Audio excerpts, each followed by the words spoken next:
बिल्कुल बच्चों, आज मैं आपको चैप्टर वाइज कितने मार्क्स के और कौन कौन से क्वेश्चंस आने वाले हैं एग्जाम में, और एक्स्ट्रा क्वेश्चंस कौन कौन से चैप्टर से आने वाले हैं और कौन कौन से आने वाले हैं, ये सारे बताने वाला हूं। ये सारे क्वेश्चन करने के बाद जब आप एग्जाम पेपर को देखोगे आपको ऐसा लगेगा जैसे पेपर लीक हो गया हो। दैट्स वाई मैंने ये थंबनेल लगाया, क्योंकि आज जो क्वेश्चन करने वाले हो आप, इसको करने के बाद आपको बिल्कुल भी ऐसा नहीं लगेगा कि हमें एक भी क्वेश्चन नहीं आते। दैट्स वाई, समझ में आ गया। तो चैप्टर वाइज देखते हैं कितने मार्क्स के और कौन कौन से कितने कितने मार्क्स के आने वाले हैं। तो देखो बेटा, ये सबसे पहले मैंने एनसीईआरटी क्वेश्चन, क्योंकि इस चैप्टर से एनसीईआरटी के ही क्वेश्चन आते हैं, बाहर से नहीं आते, so don't worry all about. ये ऊपर के जितने भी क्वेश्चन है सारे आपके 2 मार्क्स में बनेंगे, इससे फालतू नहीं बनेंगे। और आपके ये जो क्वेश्चन दिख रहे हैं बेटा, ये दोनों में से एक 100% 3 मार्क्स का आ रहा है। तो निश्चिंत होकर इस क्वेश्चन की तैयारी कर लो। 100% का मतलब आएगा। तो 5 नंबर के ये हो गया बेटा, 1 मार्क्स का आपका एमसीक्यू आएगा। 1 मार्क का क्या आएगा आपका एमसीक्यू। अब बात करते हैं एमसीक्यू, तो आप जाओ एट सीबीएसई बोर्ड 786, आप ये डाल देना। इस चैनल पे सारे चैप्टर के एमसीक्यूज हैं। तो 1 मार्क्स का एमसीक्यू, 2 मार्क्स से इनमें से एक सवाल, 3 मार्क्स का इसमें से एक सवाल। 100% इनमें से एक भी क्वेश्चन बाहर नहीं आएगा। तो फटाफट कर लेना। चलो दूसरे चैप्टर की बात करते हैं बेटा। दूसरे चैप्टर में ना एनसीईआरटी के क्वेश्चंस के आने के थोड़े कम चांसेस होते हैं। एनसीईआरटी के आने के चांसेस थोड़े से कम होते हैं बेटा, बहुत कम है एक्चुअली, ये कह लो आप। ठीक है, आपके जो बेसिक वाले बच्चे हैं उनके में तो ये आ सकते हैं, बट स्टैंडर्ड वाले में ये नहीं आने वाले। स्टैंडर्ड के लिए ये तैयार करो आप, बेसिक वालों के लिए भी ये तैयार करो। ये सारे क्वेश्चंस मैंने यहाँ पे लिख दिया, आप स्क्रीनशॉट ले लो एक बारी। ले लिया? ये वो सवाल है जिनमें से एक सवाल आपके एग्जाम में 100% आएगा। समझ में आ गई? इसकी भी मैंने वीडियो बना रखी है, आप जाओ बेटा, जाओ आप इस चैनल पे, आपको इस चैप्टर की आपको इंपॉर्टेंट क्वेश्चन के वीडियो में ये क्वेश्चन मिल जाएंगे। अब बात करते हैं हम चैप्टर नंबर 3 की। चैप्टर नंबर 3 बेटा सुनो, ये सारे देखो टॉपिक वाइज है, टॉपिक्स लिखे हुए हैं सारे, ठीक है। और इसमें एक ये सवाल है जो आ जाता है तो बेटा 4 मार्क्स में या फिर 5 मार्क्स में, ये ऐसे टाइप का सवाल। और बड़े बच्चे घबरा जाते हैं भाई, इस टाइप का सवाल मैं अभी करवाऊंगा। मैंने अभी इसकी वीडियो नहीं बनाई इस टाइप के सवाल की, बट ये आप इसका स्क्रीनशॉट लो, ये जरूर कर लेना ये क्वेश्चन। इसके अलावा बेटा ये कुछ एनसीईआरटी के क्वेश्चन हैं जो आपको करने हैं बहुत सही तरीके से। इसके अलावा ये तो आपकी जो नई बुक है उसमें है, पुरानी वाली बुक से आपको 3.5 एक्सरसाइज अच्छे से करनी है। 3.5 और 3.4 एक्सरसाइज पुरानी बुक से बेटा, ओल्ड बुक से। आपके 5 मार्क्स का एक सवाल अगर आया, देखो 4 से 5 नंबर का चैप्टर, जिसमें से 1 या 2 एमसीक्यू तो इस चैप्टर से आएंगे। एक सवाल, ये जरूरी है 4-5 में, ये 5 और 6 नंबर का भी हो सकता है, जिसमें से एक सवाल 4 मार्क्स का या 5 मार्क्स का बनने के पूरे चांसेस है, जो एक्सरसाइज 3.5 या 3.6 से मिलेगा आपको, 3.45 से। तो पुरानी बुक उठाओ बेटा और ये जरूर कर लेना। अगर जो बच्चे स्टैंडर्ड वाले हैं, देखो बेसिक वाले को करने की जरूरत नहीं, बेसिक वाले बस 3.3 3.2 कर लो बस, ठीक है। ग्राफ बनाना सीख लो और एमसीक्यूज कर लो, बहुत बेसिक वालों का हो जाएगा। जो स्टैंडर्ड के बच्चे हैं बेटा, उनको इन क्वेश्चन के अलावा 3.5 और 3.4 भी हाथ लगानी पड़ेगी और करना पड़ेगा। अगर आप जो अभी नया पेपर सीबीएसई बोर्ड ने डाला ना, आप देखना उसमें 3.5 का सवाल है। अगर उन्होंने 3.5 का डिलीट होने के बाद भी डाला हुआ तो आप समझ जाओ इंपॉर्टेंट क्वेश्चन है। तो ये जरूर आते हैं, ये इंपॉर्टेंट क्वेश्चन है 4 और 5 मार्क्स से। ये ओवरऑल चैप्टर 4-5 का भी और 5-6 का भी आ सकता है, ठीक है। तो जरूरी नहीं है कि हम 4-5 का बता रहे हैं, 4-5 कई बार नंबर 1-2 नंबर आगे पीछे होता है, बट 5 और 6 मार्क्स से फालतू का ये चैप्टर नहीं है। चैप्टर नंबर 4 की बात करो बेटा, ये 6 मार्क्स का ये चैप्टर आता है, जिसमें से 2 एमसीक्यूज आते हैं, और 2 मार्क्स में ऐसे टाइप के सवाल आते हैं जिसमें आपको के की वैल्यू फाइंड करने के लिए कह देते हैं, जिसमें जीरोस दे रखा है, ऐसा एक सवाल जरूर आता है। इसके अलावा एनसीईआरटी के ये क्वेश्चंस कर लेना बेटा। अच्छा, एनसीईआरटी जो आपकी जो पुरानी बुक है ना, उसमें है 4.3, नई वाली बुक में तो 4.3 है ही नहीं। और इसके सारे सवाल बहुत इंपॉर्टेंट है जो मैंने यहाँ पे लिखे हुए हैं। ये सीधा 4 नंबर में या 5 नंबर का अगर बनेगा तो ठीक है, नहीं भी तो कम से कम 3 मार्क्स का तो बनेगा ही बनेगा एक सवाल। इसको भी सीबीएसई बोर्ड ने डाल रखा है। जो डिलीटेड है वो भी बेटा, ये बिल्कुल मत सोचना डिलीटेड नहीं आएगा, पिछले साल भी आया हुआ, उससे पिछले साल भी आया हुआ, जो डिलीटेड है उसमें से आया हुआ, ठीक है। इसलिए मैंने स्पेशली मेंशन कर दिया कि 4.3 में से सवाल क्वेश्चन नंबर 3 जरूर करना, बहुत इंपॉर्टेंट है, बहुत। ये तो आ गया ना, अगर ये तो 4 मार्क्स का आएगा। और आता है आप चाहे तो आपका जो पेपर सीबीएसई बोर्ड ने डाला उसको उठा के देख लो एक बार, नहीं तो ठीक है, समझ में। ये इस चैप्टर के अंदर है। चैप्टर नंबर 5 की बात करोगे तो एक केस स्टडी 4 मार्क्स का पक्का है, एक केस स्टडी 4 मार्क्स का पक्का है, एक एमसीक्यू पक्का है, बचा 1 मार्क्स। तो ये 6 से 7 मार्क्स का चैप्टर है। तो इसमें से 2 नंबर का एक सवाल और बन सकता है, जो आपके पूरे जो आपकी 2 एक्सरसाइज है उसमें से एक केस स्टडी तो आ रहा है इसमें से 4 नंबर का, पक्की बात है। ठीक है, एक केस स्टडी यहां से आ जाएगा, एक एमसीक्यू आ जाएगा, और एक कोई से भी 2 एक्सरसाइज में 2 मार्क्स का क्वेश्चन।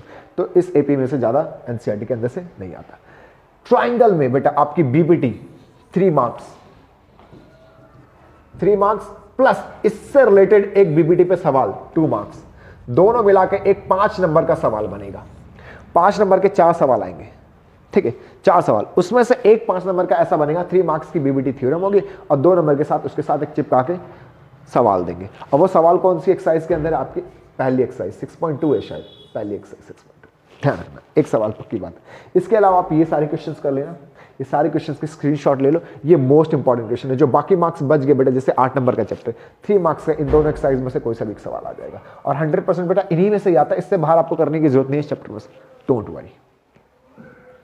चलो आ जाओ इधर, चैप्टर नंबर 7 की बात करें बेटा, ये 6 से 9 मार्क्स में आता है, जिसमें से एक केस स्टडी यहां से भी आ रहा है। और केस स्टडी कौन सा? ये देखो, 4 नंबर का एक केस स्टडी, एक्सरसाइज 7.2 से क्वेश्चन नंबर 3 कर लेना, ये केस स्टडी के अंदर आएगा, 100% कर लो बेटा। केस स्टडी देखो, आपके मार्क्स जहां कटते हैं ना, एनसीईआरटी बच्चे पूरा कर लेते हैं, ऑडिशन में सब कुछ कर लेते हैं, केस स्टडी पे ध्यान नहीं देते, एमसीक्यूज पे नहीं ध्यान। भाई मेरे चैनल पे जाओ, इस चैनल पे आपको सारे MCQs, case study, important questions, math और साइंस दोनों के मिलने वाले हैं। बच्चे एमसीक्यूज छोड़ देते हैं, केस स्टडी मैंने भर भर के डाले हुए इंपॉर्टेंट क्वेश्चन के साथ। ठीक है, जाओ वर्क करो। एक्सरसाइज 7.1 में से ये करना है, 7.2 में से ये करना है। जो नई बुक है उसमें ये वाली एक्सरसाइज नहीं है, लेकिन पुरानी बुक में ये वाली एक्सरसाइज है, और ये बहुत इंपॉर्टेंट क्वेश्चन है, इसलिए पुरानी बुक उठाओ और ये सवाल जरूर कर देना। आएगा 4 मार्क्स का आएगा, अगर आ गया तो, अगर आया बेटा तो 4 मार्क्स का 100% आएगा, ये मत छोड़ के चले जाना, चाहे स्टैंडर्ड के बच्चों चाहे बेसिक के बच्चों, ये सवाल छोड़कर मत जाना। पुरानी बुक उठाओ, ये सवाल कर लेना। ठीक है, ध्यान रखना, और ये तो करना ही है, ये तो सारे वेरी इंपॉर्टेंट क्वेश्चन है, ज़्यादा सवाल है भी नहीं, 9-10 सवाल है, आपके 8-9 पक्के हो जाएंगे। एमसीक्यूज के लिए मेरे चैनल पे जाओ, सारे चैप्टर के एमसीक्यूज है। ठीक है, चलो अगला सवाल, इंट्रोडक्शन टू ट्रिग्नोमेट्री 7 मार्क्स का आता है ये चैप्टर बेटा, 7 मार्क्स का है, जिसमें से आपको 8.1 में सिर्फ ये 3 सवाल करने हैं, ये बहुत इंपॉर्टेंट है। ये करने के बाद आप पूरी एक्सरसाइज ऐसे भी कर लोगे। इसमें से एक 3 मार्क्स का ये पक्का है, 100% हर साल ये सवाल आ रहा है उठ के 8.2 में से, दिमाग में डाल लो। ठीक है, और इसमें क्वेश्चन नंबर 4 के ऑल पार्ट्स में से एक सवाल 4 मार्क्स का यहां से आ रहा है, तो बन गए ना आपके 7 मार्क्स। तो या तो यहां से 3 नंबर का या तो 4 नंबर का, जनरली 3 नंबर का ही बनेगा, तो 3 मार्क्स का यहां से बन जाएगा आपका एक सवाल। 100% आता है, ऐसी बात नहीं आता, 100% आता है। उसके 10 पार्ट है, 10 में से एक पार्ट आएगा 3 मार्क्स का। 3 मार्क्स का ये आ जाएगा, ये 3 मार्क्स का भी आ सकता है, 2 मार्क्स का भी आ सकता है, और बाकी 1 या फिर 2 एमसीक्यूज आएंगे इसमें से। ध्यान रखना, 2 तो नहीं आते, एक ही एमसीक्यू आता है इसमें, एक एमसीक्यू, 2 नंबर का ये, 3 नंबर का ये, ऐसा बनता है, या फिर 4 नंबर का ये। समझ में आ गई बात? मैंने जो क्वेश्चंस लिखवाए ये करके चले जाना। ये देखो, लास्ट टाइम पे ना हमारे पास लिमिटेड क्वेश्चंस होने चाहिए करने के लिए, एक्सरसाइज करने के लिए, प्रैक्टिस करने के लिए, ये वो सवाल है। इसको देखने के बाद जो मैंने थंबनेल लगाया लीक का, आपको फील होगा कि सच में पेपर लीक हुआ है और हमें सब कुछ पहले से पता है क्या आता है। आ गई बात समझ में? तो ये देखो, इस चैप्टर के अंदर मैंने कोई भी सवाल इसलिए नहीं डाला बेटा क्योंकि सिर्फ 14-15 सवाल है। आप स्टार्टिंग के 5 सवाल छोड़ देना। ठीक, सवाल नंबर 6 टू लेकर 13 तक, एक्चुअली 13 भी नहीं 15 तक सारे कर लेना। एक ही सवाल आता है इसमें 5 मार्क्स का, एक ही सवाल आएगा 5 मार्क्स का, या फिर 2 सवाल आएंगे जिसमें से एक 2 मार्क्स का होगा और एक 3 मार्क्स का होगा, बट आएगा इसी में से। ध्यान रखना, एक सवाल और आता है जो आपको यूलाइक पे मिल जाएगा। कौन सा सवाल है भाई? बर्ड वाला। बर्ड फ्लाई कर रहा है सेम हाइट पे, बर्ड फ्लाई कर रहा है बेटा एट सेम हाइट, इसकी स्पीड बताने के लिए आ जाती है। ठीक है, बर्ड फ्लाई कर रहा है सेम हाइट पे, ऐसा ट्राइंगल, इस यहां से देख रहे हैं तो 30 डिग्री का एंगल, यहाँ देख रहे हैं, सॉरी यहाँ देख रहे हैं तो 30 डिग्री का एंगल, यहाँ देख रहे हैं 60 डिग्री, सेम हाइट पे फ्लाई कर रहे हैं, तो उसकी स्पीड क्या है या यहाँ से यहाँ तक जाने में कितना टाइम लगा, इस टाइप का एक सवाल इस चैप्टर में से आ जाता है। तो एक बर्ड वाला सवाल कर लेना, बर्ड लिखा होगा या फिर फ्लाइट लिखा होगा, ऐसा करके कुछ लिखा होगा, एक सवाल उस पर आ जाता है। ठीक, तो ये 2 टाइप के सवाल, और जो एनसीईआरटी के सवाल, ये बस ये 5 मार्क्स क्वेश्चन। इस चैप्टर में सर्कल में से आपको इससे बाहर कुछ नहीं करना। एक्स्ट्रा क्वेश्चंस के लिए आप यहां जाओ, क्योंकि इस चैप्टर से एक्स्ट्रा क्वेश्चंस भी आते हैं। देखो हर चैप्टर से एक्स्ट्रा क्वेश्चंस नहीं आते, इसलिए मैंने एक्स्ट्रा क्वेश्चंस के लिए अलग से बता दिया कि इसमें से ये क्वेश्चंस के अलावा अगर इस चैप्टर से कुछ बाहर से आएगा तो आप जाओ, बाहर से जितने क्वेश्चंस पेपर में रिपीट हो होकर आए हैं लास्ट 9-10 सालों में मैंने करवाए हैं, जाओ मेरे चैनल पे एक्स्ट्रा क्वेश्चन सर्कल के नाम पे होगा, जाके कर लेना। आगे बात समझ में? चलो अगला देखो। इसके अलावा बेटा अगर मैं बात करूं एरिया रिलेटेड टू सर्कल, 1 या 2 सवाल, एक आया तो 4 मार्क्स का, सिर्फ 4 नंबर का ही चैप्टर है, 4 से 5 नंबर का, उससे फालतू का नहीं है। एक सवाल आएगा 4 नंबर का, या फिर 2 सवाल आएंगे, एक 4 का एक 3 का, इसलिए 4 का या 5 का बनता है इस चैप्टर में से। एक क्वेश्चन 4 मार्क्स का आ जाएगा, या फिर 2 क्वेश्चन, एक 2 मार्क्स का, एक 3 मार्क्स का। इसमें से एमसीक्यूज भी बनने के चांसेस कम होते हैं। बस ये सवाल कर लेना, बहुत इंपॉर्टेंट, जिसमें से अगर ये आया ये सीधा 5 मार्क्स का बनेगा, अगर ये आया तो ध्यान रखना। क्लियर हो गई बात? अगला सवाल सरफेस एरिया एंड वॉल्यूम के लिए देखो, वो पूरी इंटायर एक्सरसाइज, 2 ही एक्सरसाइज है, दोनों बहुत इंपॉर्टेंट है और इस चैप्टर के बेसिक कॉन्सेप्ट से लेकर हायर लेवल के कॉन्सेप्ट तक विद ऑल इंपॉर्टेंट क्वेश्चंस इस चैनल पे अवेलेबल है। इसलिए मैंने आपको बताया नहीं कौन सा इंपॉर्टेंट, क्योंकि उसका हर एक ईच क्वेश्चन इंपॉर्टेंट है, पता नहीं कौन सा आएगा। इसलिए आप जाओ मेरे चैनल पे, इंपॉर्टेंट क्वेश्चन की वीडियो अगर आप एक बार देखोगे ना तो उसमें बेसिक कॉन्सेप्ट भी बताएं, आप सारे सवाल अपने आप कर दोगे। आगे बात समझ में? तो ये क्वेश्चंस कर लेना, बहुत है। अगली एक्सरसाइज है बेटा आपकी स्टैटिस्टिक्स में से, देखो ये आपका 5 मार्क्स तो यहां हटा दो, इसको ये आ रहा है 5 मार्क्स का।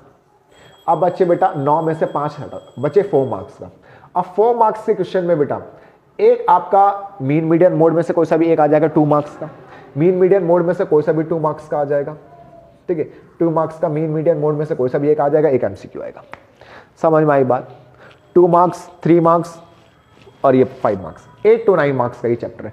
ये 100% आ रहा है ये सवाल। एक्सरसाइज 3.3 नई वाली बुक में एक्सरसाइज 3.3 है, इस नई वाली बुक में एक्सरसाइज 3.3 क्वेश्चन नंबर 2 5 मार्क्स का सवाल, जिसमें एक्स वाई की वैल्यू फाइंड करने के लिए गया। आपके बहुत सारे पेपर में एक्स वाई की जगह F1 एंड F2 लिख देते हैं, डोंट बी कंफ्यूज, चाहे एक्स वाई लिखा हो चाहे F1 F2 लिखा हो, बात एक ही है। अननोन वैल्यूज फाइंड करने के लिए अगर 5 मार्क्स 100% आता है ये पक्के कर लो अपने। जिनको डर लग रहा है कि फेल हो जाएंगे, क्या हो जाएगा, अरे यार मैं बता तो रहा हूँ कौन कौन से करने, कर लो ना इसे। कितने सवाल है? 100-150 सवाल है, 100 सवाल भी नहीं है मेरे ख्याल से। इतना करने के बाद आपको पेपर देखने के बाद लगेगा ना मुझे 80% आता है, सिर्फ इतने क्वेश्चंस करने के बाद। आपको नहीं करने फालतू सवाल, बस ये कर लो। आगे बात समझ में? उसके बाद देखो बेटा प्रोबेबिलिटी का भी पता नहीं कैसा क्वेश्चन आ सकता है, इसलिए सिर्फ हाफ आवर में मैंने इस पूरे चैप्टर को बहुत डिटेल और अच्छे से बताया। इसको देखने के बाद आप सारे सवाल रगड़ दोगे, बिल्कुल प्रोबेबिलिटी के सारे सवाल बहुत अच्छे से कर दोगे। 2 से 5 नंबर का, ज्यादातर 4 मार्क्स से क्वेश्चन बनते हैं इस चैप्टर में से। तो ये था सारे इंपॉर्टेंट क्वेश्चन, जिसको करने के बाद जब आप पेपर में बैठोगे एक भी ऐसा सवाल नहीं होगा जो आपको ना आता हो। तो आप इन सारे क्वेश्चन को बेटा ध्यान से करो। ध्यान से करने के बाद जब आप पेपर देखोगे आपको सच में लगेगा जैसे पेपर लीक हो गया हो। दैट्स वाई थंबनेल लगाने का रीजन था। क्लियर हो गई बात? तो अगर आपको ये वीडियो अच्छी लगी, आपको सारी इन्फॉर्मेशन सही लगी, और बेटा ये जो मैंने वो एवं नहीं बताया बेटा, लगभग 10 सालों का एक्सपीरियंस है और हर साल मैं पेपर एनालाइज करता हूँ। हर साल मैं यूलाइक एग्जाम आइडिया दूसरी जगह से क्वेश्चन कराता हूँ और सारे एक्सपीरियंस को कलेक्ट करके तभी क्वेश्चन छाटे हैं मैंने। तो इन सारे क्वेश्चन को ध्यान से कर लेना और पेपर में करके ही जाना। अगर आपको ये वीडियो इन्फॉर्मेटिव लगी, आपको लगा अच्छा कि हाँ कि कुछ पता चला हमें यहाँ से, तो चैनल को जरूर सब्सक्राइब करना, लाइक करना, फ्रेंड्स के साथ शेयर करना, इस चैनल पर जाके सारे चैप्टर के एमसीक्यूज जरूर करना। Thank you.